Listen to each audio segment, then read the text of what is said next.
अगर आप financial freedom को अचीव करना चाहते हो तो उसके लिए आपकी फाइनेंशियल एजुकेशन स्ट्रॉन्ग होनी चाहिए। और फाइनेंशियल एजुकेशन को बढ़ाने के लिए सबसे अच्छा तरीका है फाइनेंशियल बुक्स रीड करना। और फाइनेंशियल एजुकेशन के ऊपर आपको हज़ारों बुक्स मिल जाएंगी, लेकिन रॉबर्ट कियोसाकी की rich dad poor dad book को सबसे बढ़िया और फेमस बुक माना जाता है अपनी फाइनेंशियल एजुकेशन को बढ़ाने के लिए। इस बुक में ऑथर ने अपनी खुद की लाइफ के बारे में हमें बताया है। इस बुक में वो अपने दो डैड के बारे में हमें बताते हैं, जिनमें उनके अपने डैड जिन्हें वो पुअर डैड बुलाते हैं, और दूसरे हैं उनके फ्रेंड के डैड जिन्हें वो रिच डैड बुलाते हैं। उनके खुद के फादर बहुत ही वेल एजुकेटेड है और एक कॉलेज में प्रोफेसर हैं, मगर वो फाइनेंशियली बहुत सफ़र कर रहे हैं। और दूसरी तरफ उनके फ्रेंड के डैड हैं जो सिर्फ 8th स्टैंडर्ड तक पढ़े हैं, लेकिन फाइनेंशियल एजुकेशन स्ट्रॉन्ग होने की वजह से वो अपने शहर के सबसे रिच और सक्सेसफुल बिजनेसमैन में से एक हैं। इसीलिए रॉबर्ट उन्हें रिच डैड कहकर बुलाते हैं। इस पूरी जर्नी में उनके रिच डैड उन्हें पूरी लाइफ में 6 ऐसे रूल्स बताते हैं जो कि लाइफ में कामयाबी हासिल करने में, अमीर बनने में और अमीर बने रहने के लिए बहुत ही ज़रूरी है। और रॉबर्ट के रिच डैड के 6 रूल किसी भी इंसान के एक सक्सेसफुल इंसान बना सकते हैं, फिर चाहे वो इंसान कम पढ़ा लिखा ही क्यों ना हो। तो इस वीडियो में हम उन्हीं 6 रूल्स के बारे में जानने वाले हैं। Rule number 1, rich don't work for money, money work for them. Robert के रिच डैड बताते हैं सदियों से लोग एक तरह के सर्कल में फंसे हुए हैं जिसे वो रैट रेस कहकर बुलाते हैं। आज दुनिया में 80% से भी ज़्यादा लोग इस रैट रेस का हिस्सा है, क्योंकि इन लोगों की ज़िंदगी का मतलब एक अच्छी पढ़ाई करना, एक अच्छी जॉब ढूंढना, शादी करना और फिर ज़िंदगी भर अपने घर व कार जैसी चीज़ों का लोन भरते रहना ही बन गया है। असल में उन लोगों को पता ही नहीं होता कि अपनी लाइफ में वो मेहनत तो सबसे ज़्यादा करते हैं, लेकिन उनकी मेहनत का फ़ायदा किसी और को ही होता है। लेकिन ऐसे कई लोग भी होते हैं जो इस रेस से बाहर निकलना चाहते हैं, लेकिन वो घर की जिम्मेदारी और प्रॉब्लम के चलते चाह कर भी इस रेस से बाहर नहीं निकल पाते। रिच डैड बोलते हैं इंसान को सबसे पहले अपने इस डर को ख़त्म करके इस रेस से बाहर निकलना चाहिए और ऐसा कुछ करना चाहिए जिसमें आप पैसे के लिए काम ना करें, बल्कि पैसा आपके लिए काम करे, क्योंकि पैसे से ही आप और पैसा बना सकते हो।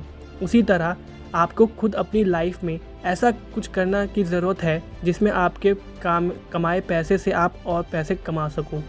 Rule number 2, keeping money is more important than making money.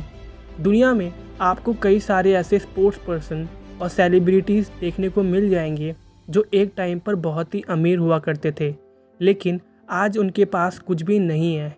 असल में लोग इस तरह अमीर से गरीब इसलिए हो जाते हैं क्योंकि उनके अंदर पैसा को मेंटेन और ग्रो कैसे किया जाता है इसके बारे में उनको नॉलेज नहीं होती। ऑथर इसका एग्जाम्पल देते हुए बोलते हैं पूरी दुनिया में घर एक एसेट माना जाता है, बल्कि उनके मुताबिक घर एक एसेट नहीं बल्कि एक लायबिलिटी है, क्योंकि एसेट वो होता है जो आपके पैसों को समय के साथ और भी ज़्यादा बढ़ा देता है, लेकिन घर के मामले में आपको कई साल तक उसकी EMI और लोन चुकानी पड़ती है, जिससे आपके जेब में पैसा आता नहीं बल्कि जाता है। रिच डैड सिर्फ ऐसे ही चीज़ों को एसेट मानते हैं जो आपको घर बैठे पैसे कमा के दे। वो बोलते हैं अमीर बनने के लिए पैसा कमाना ही काफ़ी नहीं होता, बल्कि पैसों को कमाकर उसे मेंटेन और ग्रो कैसे किया जाए ये सीखना सबसे ज़्यादा इम्पॉर्टेंट होता है। Rule number 3, get in your business along with your job. जब किसी इंसान को उसकी पसंदीदा जॉब मिलती है तो वो पूरी लाइफ उसी को करने का मन बना लेता है और फिर बिना कुछ सोचे समझे वो पूरी लाइफ को उस एक जॉब को करने के लिए लगा देता है। रिच डैड कहते हैं दुनिया का कोई इंसान चाहे तो वो अपनी जॉब के साथ ही कोई और काम भी कर सकता है और बिना अपनी जॉब को क्विट किए वो एक नया बिजनेस स्टार्ट कर सकता है। अब इसको समझने के लिए हम दुनिया की सबसे बड़ी fast food chain company McDonald का एग्जांपल लेते हैं। अगर मैं आपसे एक क्वेश्चन करूं, मैकडॉनल्ड के मालिक रे रॉर्क किस बिजनेस से सबसे ज़्यादा पैसे कमाते हैं, तो आप सभी का जवाब यही होगा कि वो फास्ट फूड बिजनेस से सबसे ज़्यादा पैसे कमाते हैं। लेकिन असल में रे रॉक का रियल बिजनेस फास्ट फूड का नहीं, रियल एस्टेट का है, क्योंकि मैकडॉनल्ड को बिजनेस को बड़ा करने में वो दुनिया के सबसे रिचेस्ट रियल एस्टेट में से एक बन चुके हैं।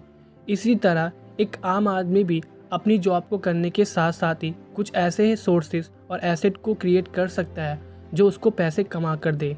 और ऑर्थर ने हमें एसेट्स के कई सारे एग्जाम्पल भी दिए हैं, जैसे स्टॉक मार्केट में इन्वेस्ट करना, रियल एस्टेट में पैसे लगाना, बिजनेस करना और कमोडिटीज़ यानी गोल्ड और सिल्वर में भी इन्वेस्ट करना।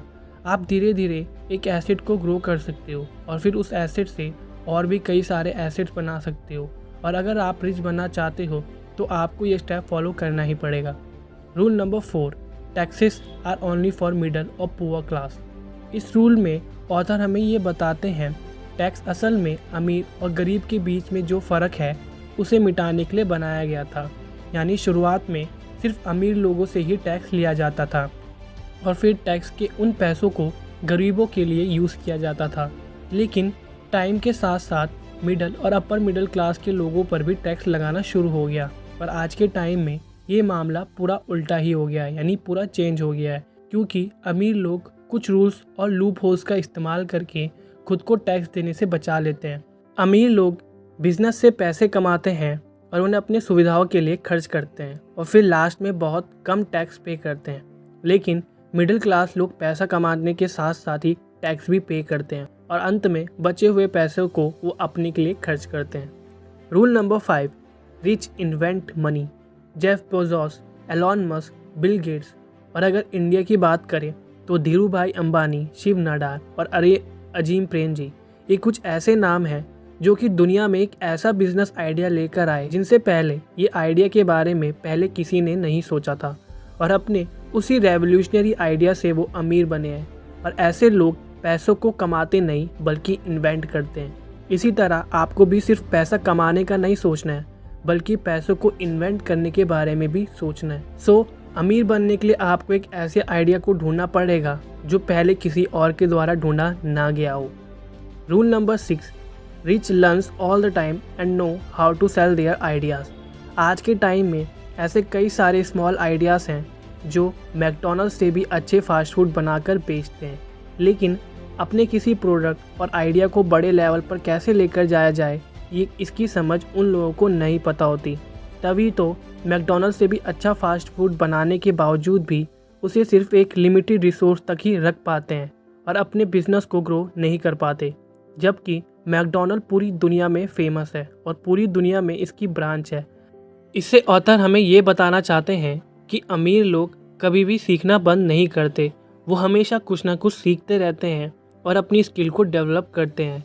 और अगर आप भी अपनी लाइफ में फाइनेंशियल फ्रीडम को अचीव करना चाहते हो तो आपको हमेशा कुछ ना कुछ सीखना होगा और अपनी स्किल को डेवलप करना होगा।